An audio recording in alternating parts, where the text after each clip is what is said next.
નમસ્કાર મિત્રો, ES with PS ચેનલમાં ફરી એકવાર આપ સૌનું સ્વાગત છે.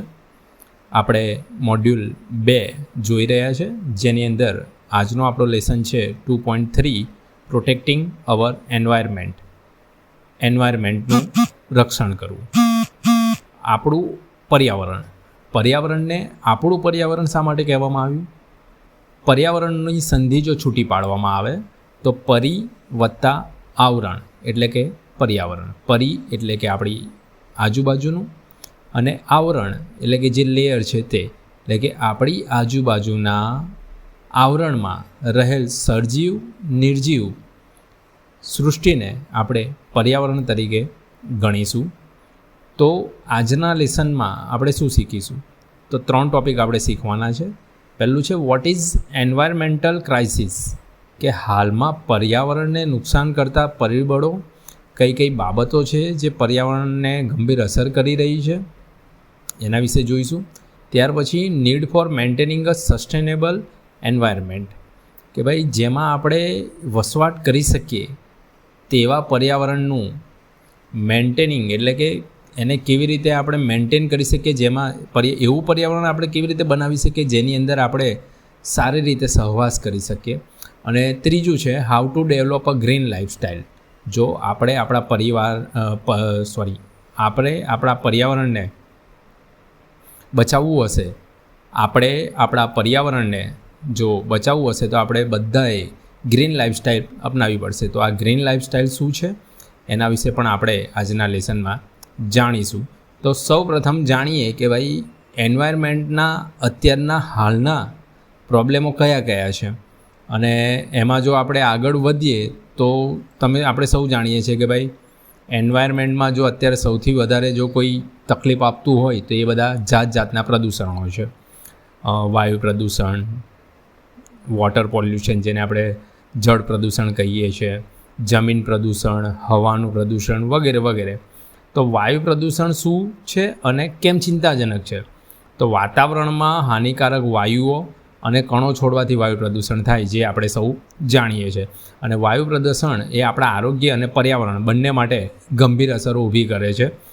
અને એના કારણો વિશે જો જાણીએ વાયુ પ્રદૂષણના, તો કુદરતી કારણો જોઈએ તો જ્વાળામુખી, જંગલની આગ, રાખ, હાનિકારક વાયુઓ છોડે છે તે, અશ્મિભૂત ઈંધણ આપણો કોલસો, પેટ્રોલિયમ બાળવાથી જે કાર્બન મોનોક્સાઇડ નીકળે છે તે, અને ઇન્ડસ્ટ્રીયલ એક્ટિવિટીઝ એટલે કે ઔદ્યોગિક પ્રવૃત્તિઓ, કે ભાઈ ખાણકામ, બાંધકામ ફેક્ટરીઓ, ઓટોમોબાઈલના ઝેરી વાયુઓ છોડે છે તે.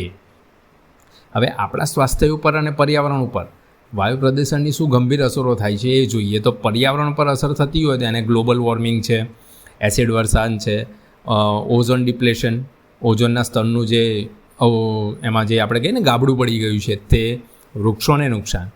આપણા પર શું અસર થાય છે આપણા આરોગ્ય પર?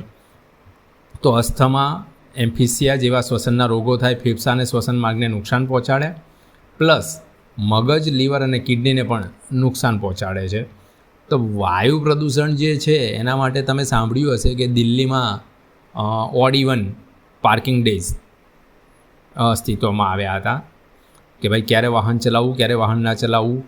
એની વાતાવરણની AQI, air quality index, AQI જો એનો એટલો બધો ખરાબ છે કે ત્યાં શ્વાસ લેવામાં પણ તકલીફ પડે છે. તો વાયુ પ્રદૂષણને આપણે કેવી રીતે નિયંત્રણ કરી શકીએ? તો સૌથી સરળ ઉપાય છે એનો જાહેર પરિવહન, બસ ટ્રેનનો વધુ ઉપયોગ કરીએ, કે જેના કારણે પેટ્રોકેમિકલનું ભારણ ઓછું થશે ને એનાથી નીકળતા જે ઝેરી વાયુઓ છે, ગેસીસ હવામાં, તે ઓછા થશે. તેની સામે આપણે નવીનીકરણ ઉર્જાનો ઉપયોગ કરી શકીએ, દાખલા તરીકે સોલાર એનર્જી, વિન્ડ એનર્જી વગેરે વગેરે. ઉદ્યોગોમાં ફિલ્ટર લગાવી શકાય, કે ભાઈ ફેક્ટરીમાં જે ગેસ ઉત્સર્જન થાય છે એમાં ફિલ્ટરનો ઉપયોગ કરી શકો તમે. અને હાનિકારક ઉત્પાદનો જે છે એને આપણે મર્યાદિત કરી શકીએ, દાખલા તરીકે CFC અને ક્લોરીન આધારિત જે ઉત્પાદનો છે એ આપણે અટકાવી શકીએ છીએ. તો વાયુ પ્રદૂષણ ખરેખર ખૂબ જ હાનિકારક છે. આપણે એના અસરો અને એને અટકાવવા માટેના પ્રયત્નો કરવા જોઈએ. ત્યાર પછી જળ પ્રદૂષણની વાત કરીએ તો આપણા જળ સંસાધનો પર એની જોરદાર આક્રમક અસરો થઈ રહી છે, કે જ્યારે ભૂગર્ભ અને સપાટી પરના પાણી હાનિકારક અથવા ઝેરી પદાર્થોથી દૂષિત થાય અને તેમાં જીવંત જીવો માટે અયોગ્ય બને, એટલે કે સજીવ સૃષ્ટિ માટે જ્યારે એ પાણી પીવા લાયક ન રહે ત્યારે તેને આપણે જળ પ્રદૂષણ કહીએ છીએ. ઔદ્યોગિક ગંદુ પાણી, કૃષિ ખાતરો અથવા જંતુનાશકો દ્વારા મિશ્રિત થયેલ પાણી, તેલ અને ઘરેલું ગંદા પાણીનું વિસર્જન, આ એના મુખ્ય પરિબળો છે. જળ પ્રદૂષણ વિનાશકારી છે, કારણ કે એના કારણે જે ઇકોસિસ્ટમ છે એનો વિનાશ થાય છે. દરિયા અને મીઠા પાણીના જીવોને નુકસાન થાય. પીવાનું પાણી પણ આપણને જોઈએ એટલી ક્વોન્ટિટીમાં ઉપલબ્ધ નથી થતું, અને ઝેરી પદાર્થોનું બાયફેબ્રિકેશન થાય છે, એટલે કે ખાદ્ય શૃંખલામાં ઝેર એકઠું થાય. ફોર એક્ઝામ્પલ, પ્રદૂષિત નદીમાંથી પકડેલી માછલી જો આપણે કદાચ ખાઈએ તો બની શકે કે માછલી પોતે કોઈ રોગથી પીડાતી હોય અને એનો રોગ આપણામાં પણ આવી જાય. એટલે જળજન્ય રોગોમાં પણ વધારો થાય. દાખલા તરીકે કોલેરા, ટાઇફોઇડ જેવા પાણીજન્ય રોગો છે એમાં પણ વધારો થાય. જળ પ્રદૂષણનો ઉકેલ શું? તો આ જળ પ્રદૂષણ અટકાવવું કેવી રીતે? તો ગટરનું શુદ્ધિકરણ કરી શકાય. ગંદા પાણીને શુદ્ધ કરીને જળાશયોમાં છોડવું. જળચર છોડનો ઉપયોગ કરી શકાય. જળ હાયસિન્થ જેવા છોડ પાણીને ડિઓક્સિફાઈ કરે છે, એટલે કે આવા છોડ આપણી બાજુ જો અવેલેબલ હોય તો આપણે પણ લગાવવા જોઈએ. કચરાનો યોગ્ય નિકાલ કરવો જોઈએ. કચરાનો યોગ્ય નિકાલ ઇન ધ સેન્સ કે ભાઈ એને નદી નાળામાં ન ફેંકવા જોઈએ. એની જે કંઈ યોગ્ય વ્યવસ્થા છે એના નિકાલ માટેની, ત્યાં જ એનો નિકાલ થવો જોઈએ. અને સૌથી અસરકારક રાસાયણિક શુદ્ધિકરણ, આયન વિનિમય, વરસાદ પદ્ધતિઓનો ઉપયોગ કરવો જોઈએ. વોટર હાર્વેસ્ટિંગ કરવું જોઈએ અને શુદ્ધ પાણીને આપણે સંગ્રહ કરવો જોઈએ. આ હતું જળ પ્રદૂષણ. આગળ વધીએ તો માટીનું પ્રદૂષણ, જેને આપણે જમીનનું પ્રદૂષણ કહે છે, લેન્ડ પોલ્યુશન. જ્યારે માટી દૂષિત થાય અથવા તેના ભૌતિક અને રાસાયણિક જે ગુણધર્મોમાં ફેરફાર થાય તેને ઉજ્જડ અને વનસ્પતિ માટે એ અયોગ્ય બને છે, ત્યારે તેને આપણે જમીનનું પ્રદૂષણ કહીએ છીએ. એનું નુકસાન શું? ભાઈ 50% ફળદ્રુપતામાં ઘટાડો આવે, 30% કૃષિ ઉપજમાં ઘટાડો આવે અને 40% સૂક્ષ્મ જીવાણુનું નુકસાન થાય, કે ભાઈ માટીના ઇકોસિસ્ટમને નુકસાન પહોંચે છે. હવે માટીના પ્રદૂષણને કેવી રીતના આપણે ઉકેલો લાવી શકીએ? તો પહેલો એનો જૈવ ઉપચાર, કે ભાઈ અસરગ્રસ્ત જમીનને સૂક્ષ્મ જીવાણુઓથી સાફ કરવા. થર્મલ ઉપચાર, ગરમીની મદદથી ઝેરી તત્વો દૂર કરી શકાય. પ્રદૂષિત માટી માટે જે પ્રદૂષિત માટી છે એને આપણે દૂષિત માટીને ઉજ્જડ જમીનમાં સ્થાનાંતરિત કરી શકીએ છીએ. તો આવો આપણે સૌ ભેગા મળીને આ જેટલા પણ પોલ્યુશન છે એનાથી આપણા પર્યાવરણને બચાવીએ. પોલ્યુશન સિવાય પણ અમુક જે ક્રાઇસિસ છે એન્વાયરમેન્ટ માટે ખૂબ જ હાનિકારક છે. જેમ કરીને જોઈએ તો આપણા ઓઝોનનું જે સ્તર છે એમાં ખતરનાક છિદ્રો બની રહ્યા છે, અને જેના માટે જે વાયુ જવાબદાર છે એને આપણે CFC એટલે કે ક્લોરોફ્લોરો કાર્બન તરીકે ઓળખીએ છીએ. અને બીજું એક છે બાયોડાયવર્સિટી. આપણે જાણીએ છીએ કે આપણા ગ્રહ પરના એટલે કે પૃથ્વી ઘરના અમુક જીવો લુપ્ત થઈ રહ્યા છે. એનું મેઇન કારણ શું? તો ભાઈ ક્લાઇમેટ ચેન્જ, વધતા તાપમાનથી વિશ્વભરમાં કુદરતી રહેઠાણો નાશ થાય છે. પ્રદૂષણ, અમુક ઝેરી રસાયણો હવા, પાણી અને માટીને ઝેરી બનાવે, જેથી કરીને એમાં વસવાટ કરતા અમુક વનસ્પતિ, અમુક જીવીઓ, વન્યજીવીઓ જે છે એ આપણને અત્યારે જોવા પણ નથી મળતા. તમે કદાચ ગામડામાં રહેતા હશો તો ચકલી તમને આરામથી જોવા મળશે, ચકલી, કાબર વગેરે. પણ એ જ વસ્તુ જો તમે સિટી એરિયામાં જશો તમને ચકલી માંડ જોવા મળે. એટલે ન કરે નારાયણને એકાદ દિવસ એવો પણ આવી શકે છે કે ભાઈ ચકલી જ્યારે નામ શેષ થઈ જાય. તો આવું ન થાય તે માટે આપણે આપણા પર્યાવરણનું રક્ષણ કરવું જોઈએ. અને એના પછીની જો વાત કરીએ કે ભાઈ માનવ સ્વાસ્થ્ય પર પ્રદૂષણની શું અસર થાય છે, તો હૃદય રોગ છે, શ્વસન સમસ્યાઓ છે, કેન્સરનું જોખમ અને દિવસે દિવસે ટૂંકું જીવન થતું જાય.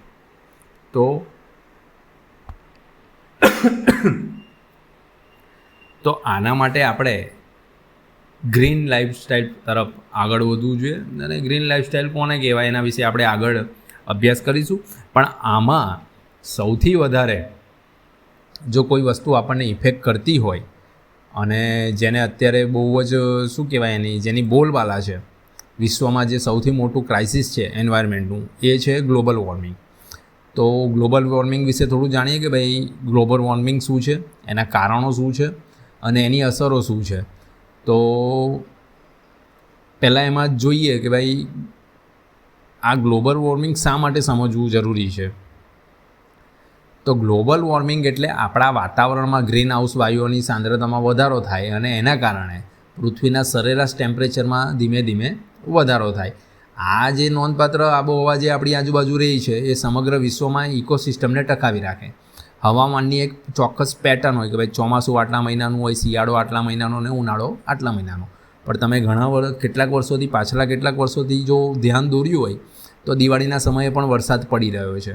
એટલે કે 20મી સદીના મધ્ય ભાગથી ગરમીનું વલણ નાટકીય રીતે ઝડપી બન્યું છે. પહેલાં 36-38 ડિગ્રી જેટલું ટેમ્પરેચર રહેતું હતું, અત્યારે તમે જુઓ તો 44-45 ડિગ્રી સુધી ટેમ્પરેચર જાય છે.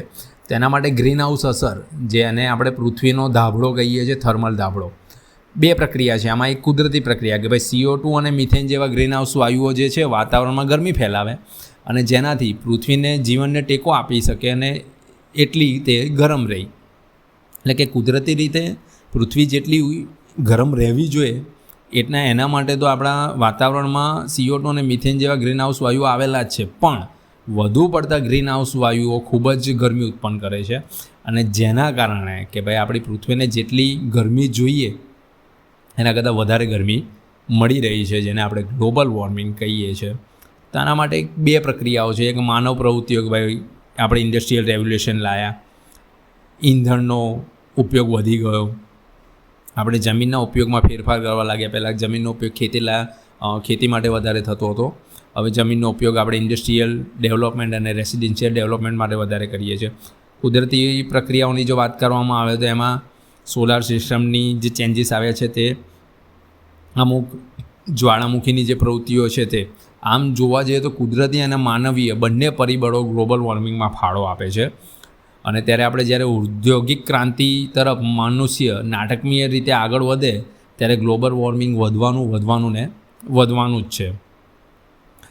તો આ જે ગ્લોબલ વોર્મિંગ છે એને આપણે અતિશય હવામાનમાં બદલાવ આવ્યો અને એની ઇકોસિસ્ટમ બદલાઈ ગઈ. એટલે ભાઈ ભારે હવામાન થઈ ગયું. વિશ્વભરમાં વારંવાર તીવ્ર તોફાનો આવવા લાગ્યા, જાતના પેલા શું કહેવાય એને વાવાઝોડા, લાંબા સમય સુધી દુષ્કાળ, વિનાશક પૂર. અત્યારે તમે જુઓ હિમાચલમાં આભ ફાટે છે, પેલું શું કહેવાય એટલો બધો વરસાદ પડે છે કે આખી નદીઓમાં પૂર આવી ગયા છે. અને એ ઇકોસિસ્ટમ જે છે આપણું ડિસઓર્ડર થઈ ગયું.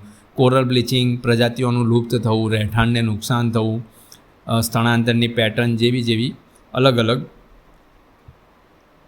તો માનવ અને વૈશ્વિક સ્તરે માનવ અને આર્થિક અસર શું ઊભી થાય ગ્લોબલ વોર્મિંગના કારણે? તો સૌપ્રથમ તો તમે જુઓ છો એમ કે ભાઈ સમુદ્રના સ્તરમાં વધારો થાય, દરિયાકાંઠાના જે શહેરો છે અને સમગ્ર ટાપુઓ રાષ્ટ્રોને કાયમી પૂર અને વિસ્થાપનનો ભય રહે છે, સુનામીનો ભય રહે છે. ખાદ્ય સુરક્ષામાં કટોકટી આવી જાય. બદલાતા વરસાદની પેટર્નના કારણે જે પાક લેવાનો હોય, રવિ પાક કે જે કંઈ કહેતા હોય, એ ભારે હવામાન પાકને નિષ્ફળતા તરફ આગળ વધારે અને પાણીની અછત પણ સર્જાઈ બની શકે. આરોગ્યલક્ષી થોડીક અડચણો આવી શકે. ભાઈ ગરમીનો તણાવ, સ્ટ્રેસ વધે, વાહક અને પ્રાણીજન્ય એટલે કે ચેપી રોગોમાં ફેલાવો થાય, વાયુ પ્રદૂષણ અને માનસિક સ્વાસ્થ્ય પર પણ આની અસર પડે. એટલે ગ્લોબલ વોર્મિંગ ખૂબ જ મોટો ક્રાઇસિસ છે એન્વાયરમેન્ટ માટે. એટલે આપણે સૌએ ભેગા મળીને ગ્લોબલ વોર્મિંગથી દેશને બચાવવો જોઈએ.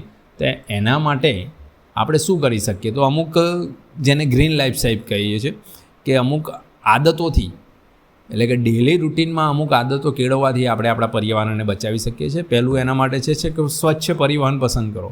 સ્વચ્છ ઇન ધ સેન્સ કે ભાઈ પબ્લિક ટ્રાન્સપોર્ટનો મેક્સિમમ ઉપયોગ કરો. કારને બદલે સાયકલ ચલાવો, જ્યાં જરૂર પડે ત્યાં. બાજુની શેરીમાં દૂધ લેવા જવાનું હોય તો આપણે બાઇકને સેલ મારીને જવું, એના કરતાં 2 ડગલા ચાલી લઈએ એ સારું રહે. ઉર્જા બચાવો. જરૂર ના હોય ત્યારે ઉપકરણો અને લાઇટ બંધ રાખવી જોઈએ. પ્લાસ્ટિકનો કચરો ઘટાડવાનો અને બને ત્યાં સુધી એને પોતાની પાસે જ રાખવાનો. તમે બસમાં ટ્રાવેલિંગ કરતા હોય, વેફરનું પડીકું ખાધું અને સીધું એને બારીની બહાર ફેંકી દો, એ યોગ્ય નથી. એટલે આપણે એને કચરો કચરાપેટીમાં જ નાખવો જોઈએ અને અલગ અલગ પ્રકારનો કચરો અલગ અલગ કરીને આપવો જોઈએ, જેની રિસાયકલ પદ્ધતિ છે, રિસાયકલિંગ પ્રોસેસ એ પ્રોપર વેમાં થઈ શકે. મેક્સિમમ વૃક્ષો વાવવા જોઈએ. આપણે વૃક્ષો વાવો અને બીજાઓને પણ તમારી સાથે એમાં જોડાવા કહો. અને વૃક્ષો વાવીને છોડી દેવાના નથી, એનો ઉછેર પણ કરવાનો છે. અને સીધી ભાષામાં જો કહેવામાં આવે તો તમે પર્યાવરણને નહીં બચાવો તો આવનારી પેઢી એ કદાચ એનું જીવન બહુ ટૂંકું હશે અને ગ્લોબલ વોર્મિંગ, આ ઓઝોનનું ડિપ્રેશન, એ બધા જે ઓઝોનના સ્તરમાં ગાબડું પડી રહ્યું છે તે, એસિડ રેન વગેરે જેવી મુસીબતોથી એ ત્રસ્ત થઈને કદાચ એમનો વિનાશ નજીક હશે. એટલે આપણે આપણી આવનારી પેઢી માટે અને આપણી પેઢી માટે પર્યાવરણનું રક્ષણ ખૂબ જ જરૂરી છે. તો આજના આ 2.3 પ્રોટેક્ટિંગ અવર એન્વાયરમેન્ટમાં આપણે શું શીખ્યા? તો ભાઈ, પ્રદૂષણ દરેકને નુકસાન પહોંચાડે છે. છોડ, પ્રાણીઓ, લોકો અને આપણો ગ્રહ પર્યાવરણીય નુકસાનથી પીડાય છે. એટલે પ્રદૂષણ અટકાવવું જોઈએ, આપણે આપણા પર્યાવરણનું રક્ષણ કરવું જોઈએ. સુરક્ષિત વિશ્વ બનાવવા માટે દરેકના પ્રયત્નો અને જવાબદારીની જરૂર છે. કોઈ એક વ્યક્તિના કરવાથી આ શક્ય નથી. એટલે દરેકે પોતાનું યોગદાન આપવું જોઈએ. કચરો ઓછો કરવા માટે ઘટાડો, પુનઃ ઉપયોગ અને રિસાયકલનો ઉપયોગ કરો. અને લીલી આદતો, જેને કહે ને કે ભાઈ ગ્રીન લાઈફસ્ટાઈલ, કે રિસાયકલિંગ કરો, વૃક્ષો વાવો જેવી નાની નાની ડેઇલી રૂટીનમાં એવી આદત લાવો કે ભાઈ જેની ઇફેક્ટ આપણા જીવન પર પડે અને આપણું પર્યાવરણ આપણને સ્વચ્છ અને સ્વસ્થ રાખે. તો આશા રાખું છું કે આપ સૌને આજના લેસનમાં ખબર પડી ગઈ હોય. કંઈ ન સમજાયું હોય તો તમે સવાલ કરી શકો છો. Thank you.